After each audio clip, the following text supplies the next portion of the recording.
Hey tout le monde, on se retrouve dans une nouvelle vidéo et comme tu as pu le lire au titre de la vidéo, encore une fois, aujourd'hui on va parler de passeport. Clairement, j'ai eu cette idée par rapport à ma vidéo précédente que j'ai faite sur le passeport français qui a fait pas mal réagir certains d'entre vous. C'est bien parce que quand vous interagissez, ça me donne d'autres idées de vidéos. Dans les commentaires, il y a eu pas mal de débats à propos des pires passeports au monde et je sais pas quoi. On a parlé des passeports d'Afrique, j'en sais pas quoi. Je vous le dis honnêtement, si j'avais pas lu ces commentaires-là, je n'aurais pas eu l'idée de faire cette vidéo aujourd'hui. Donc en lisant les commentaires, je me suis dit que peut-être que si je parlais des passeports africains, ça intéresserait beaucoup d'entre vous, vu que c'est souvent ça qui est revenu en commentaire. J'ai fait mes petites recherches sur les passeports africains. Au lieu de lister les pires passeports africains, je me suis dit pourquoi pas faire une vidéo sur le top 10 des meilleurs passeports africains. Je préfère le faire dans le positif au vu des commentaires que j'ai vus sur ma vidéo précédente parce que vraiment quand vous parlez des passeports africains, c'était très négatif. Ce que je voulais aussi préciser, c'est de rester bien jusqu'à la fin parce qu'il y aura un petit bonus à la fin de la vidéo. Donc si cette vidéo t'intéresse, je t'invite à continuer à regarder la suite.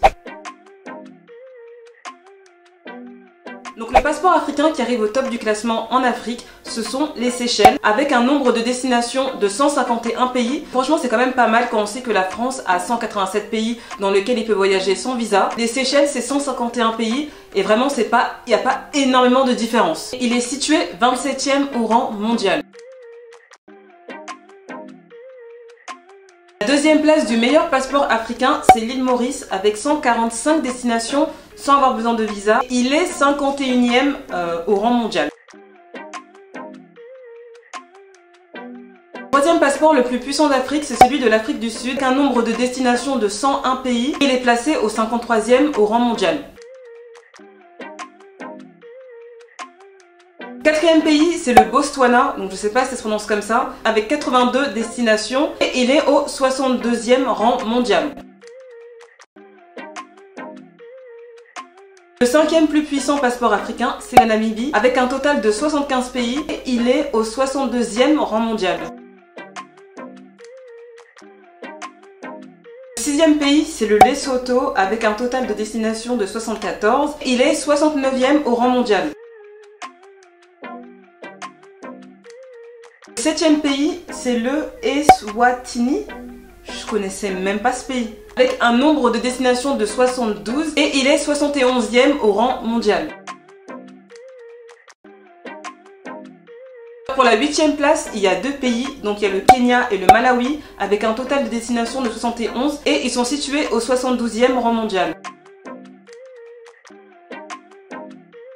Et en dixième, il y a trois pays, il y a la Gambie, la Tanzanie et la Zambie avec un total de destinations de 68 et ils sont situés 73e au rang mondial. Donc le top 10 des meilleurs passeports africains, j'ai voulu le faire parce que je pense que c'est mieux de montrer d'abord les meilleurs passeports africains plutôt que montrer les pires. Pour moi, je vois pas l'intérêt de vous présenter les pires passeports d'Afrique. Parce que je pense qu'on parle de l'Afrique, faut pas voir tout en négatif tout de suite. Parce que les commentaires que j'ai pu lire par rapport au passeport français, parce qu'il y a plein de gens qui ont réagi par rapport au passeport africain, comme quoi c'était les pires, comme quoi... Enfin bref, j'ai lu plein de commentaires hyper négatifs de la part d'Africains eux-mêmes ou pas. Je dis que ce serait beaucoup plus positif justement que je vous fasse une liste des 10 passeports d'Afrique les plus puissants, ceux qui peuvent plus voyager en payant le moins de visa. Alors certes, avant cette vidéo, je ne savais pas quels étaient les meilleurs passeports d'Afrique, j'étais pas au courant. J'ai fait mes recherches exprès pour faire cette vidéo justement pour répondre aux questions que beaucoup d'entre vous se posent. En tout cas, j'espère que pour certains, ça pourra répondre à pas mal de vos interrogations. Et quand vous remarquez bien, le top 10 des meilleurs passeports français, à part les Seychelles et l'île Maurice, ce ne sont pas des pays d'Afrique francophone. Et quand je dis d'Afrique francophone,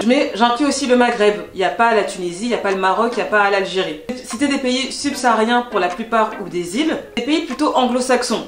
J'ai pas voulu vous donner toute la liste des pays par rapport à l'ordre des pays. Après bon, clairement après ça rétrograde, donc pour moi ça ne servait à rien. Donc pour ceux qui veulent savoir les pires pays, je vous invite à aller chercher sur internet. Petit bonus, comme je vous ai dit en début de vidéo en fait. Là je vais vous donner les 4 passeports les plus faibles au monde.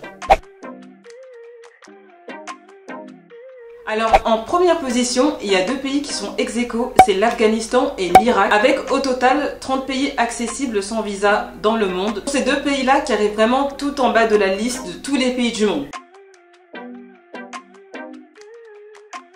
Ensuite, en deuxième position, on retrouve encore deux pays, donc c'est la Syrie et la Somalie, avec un total de 32 pays accessibles sans visa dans le monde.